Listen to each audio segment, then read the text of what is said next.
Hola a todos, ¿cómo están? Mi nombre es Juliet y hoy estaremos viendo la segunda parte sobre el calzado o los zapatos en la historia. En el video anterior estuvimos viendo algún tipo de calzado que incluso fue llegado a ser utilizado para limitar la movilidad de las mujeres. Ese video lo vas a estar encontrando abajo en la cajita de información o aquí en la parte de arriba para que vayas y lo veas si es que aún no lo has visto. Y bueno, dicho esto, vamos a empezar, pero antes de eso recuerda de suscribirte a este canal y activar la campanita de notificaciones porque subo video todas las semanas. Y bueno, ahora sí, dicho esto, vamos a comenzar. Krakow. Vamos a empezar con el calzado Krakow. Espero estar pronunciándolo bien. Este calzado estuvo muy de moda entre la nobleza. Estoy hablando como un idiota, literalmente. ¿Por qué? Deben ser las uñas de idiota. Fue un tipo de calzado que estuvo muy de moda entre la nobleza europea durante el siglo XIV. Realizados en cuero y con una apariencia de babucha, por su peculiar punta rellena, no solamente para dar una apariencia de un pie más grande, sino también de un pie mucho más largo. Este tipo de calzado fue un modelo unisex, pero la punta era mucho más acentuada en los modelos masculinos. Al parecer fue inventado en Cracovia, que en aquel entonces era la capital del reino de Polonia, de ahí su similitud con el nombre. El largo de la punta era relativo a la clase social. El pueblo, por ejemplo, no llevaba la punta más larga de 15 centímetros. Mientras que la de los nobles podía llegar a medir más de 60 centímetros. O sea, yo digo, wow, Bob Patiño. Obviamente esto causaba mucha dificultad al caminar. Normalmente eran realizadas en terciopelo, pero algunas veces también las realizaban en cuero. Y eran decoradas con piedrerías e hilos dorados. La moda tardogótica era caracterizada por la combinación de colores opuestos o colores diferentes, pero que fueran muy llamativos. Por esto fue que se llevaba un zapato de un color y otro zapato de otro, es decir, que en el derecho llevabas, por ejemplo, el rojo y en el izquierdo el azul o el verde o cualquier otro color, por darles un ejemplo. Y a pesar de lo difícil que era caminar con ese tipo de calzado, fue considerado un símbolo de estatus.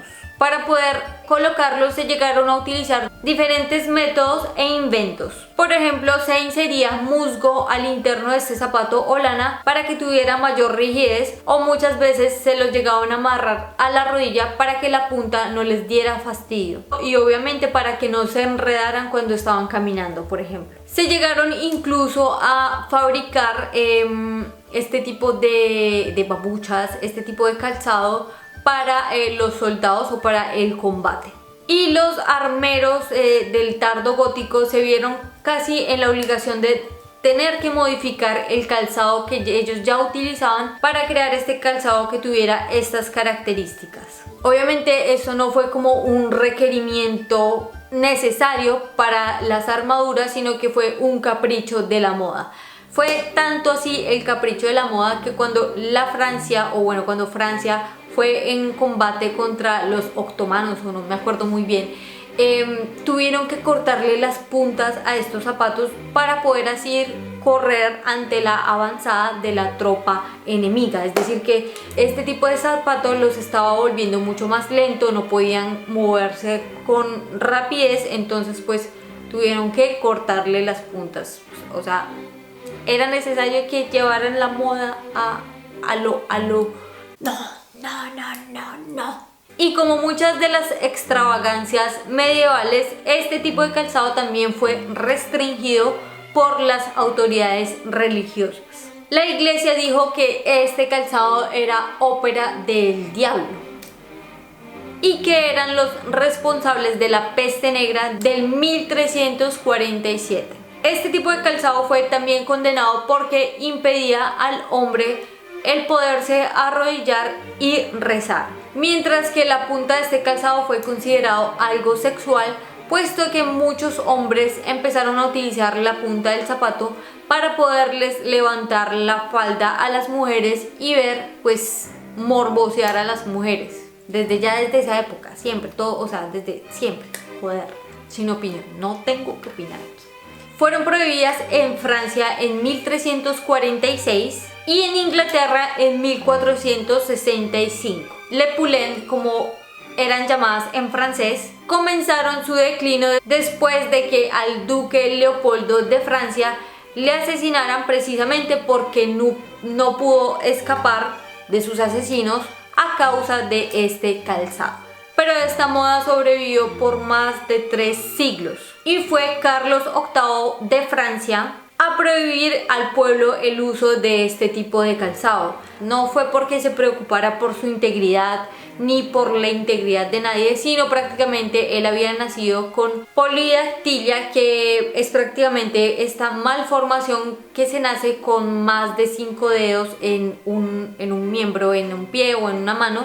Él tenía 6 dedos por pie, lo que le incomodaba mucho porque ustedes saben que los zapatos a punta estrechan pues donde van los dedos, y él quería utilizar zapatos mucho más anchos en la punta donde iban sus dedos, y obviamente este zapato era supremamente incómodo para él, lo que lo llevó a prohibirlo y a erradicarlo prácticamente por completo. Este calzado volvió a estar de moda, pero un siglo después. El problema fue que a las mujeres que empezaron a utilizar este tipo de calzado empezaron también a ser acusadas de brujería, y pues ¿quién quería ser acusada de bruja en esta época? Nadie, baby, nadie quería ser acusada de bruja. Entonces obviamente esto llevó prácticamente a que ya desapareciera por completo, al menos hasta ese entonces. Ahora hablaremos de los tacones, que hoy en día siguen en furor y son prácticamente un símbolo de la moda y de la feminidad, de lo femenino. Entonces vamos a hablar ahora un poco sobre la historia de los tacones. Bueno, la historia de los tacones resale más o menos hacia el siglo XIV, cuando los caballeros, pero no los que son educados, sino los caballeros que van a caballo, los utilizaban para tener mucha más estabilidad en el momento en el que se apoyaban, pues cuando se subían al caballo tenían que como que apoyar el pie ahí donde lo apoyan los que van en caballo. Para eso más que todo fue utilizado el tacón en el siglo XIV. Obviamente esto les daba mucha más estabilidad también en el momento de las batallas, pues que no se les resbalara el pie y pues se cayeran del caballo, y pues ustedes ya podrán imaginar. Pero el uso de este calzado pasó rápidamente de los campos de batalla a la vida cotidiana. Empezaron a ser muy populares primero en Turquía y Hungría y después en el resto de Europa. Y en el siglo XVIII los tacones fueron utilizados mayormente por los aristócratas, el cual objetivo era verse mucho más altos. Uno de los primeros a lanzar esta moda fue el soberano francés Luis XIV, más conocido como el Rey Sol, quien fue retratado con un par de zapatos blancos con el tacón rojo. Y le gustaron tanto estos zapatos que promulgó una ley en la cual únicamente los miembros de su corte podían utilizar el mismo tacón que él, es decir, el tacón rojo, solamente él. Y esto era para poder distinguir los que le caían bien a los que no le caían tan bien, es decir, como a su grupito selecto. Entonces como que todos vamos a utilizar el tacón rojo y es ley, no lo puede utilizar más nadie.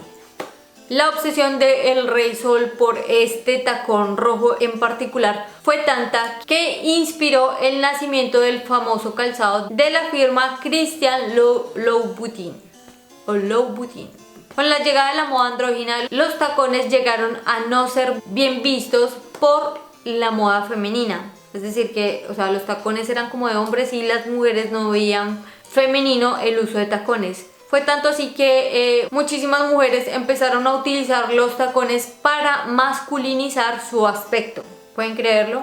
Hoy en día es considerado algo femenino, hace muchos años era algo masculino y las mujeres lo utilizaban para verse más masculinas. Cuántas cosas que aprendo cada día. Bueno, cuando ya pasó un poco como todo esto es mío, esto es tuyo, y ya un poco lo utilizaban tanto hombres como mujeres, se ayudaron con el bastón de paseo, obviamente para poder llegar a tener una mejor estabilidad cuando se utilizaban los tacones. En algunos lugares las autoridades del lugar creaban como una cierta ley para establecer el tipo de tacón, mejor dicho, el alto del tacón, porque era como permitido utilizar 6 o 8 y si lo utilizabas 10 pues ya, no, hay una ley que te dice cuán altos deben ser tus tacones y bueno, esto fue hace muchísimos años atrás. Y bueno, para concluir este video vamos a dar un salto en el tiempo hasta el año de 1450 antes de Cristo, en el cual se llegó a utilizar este tipo de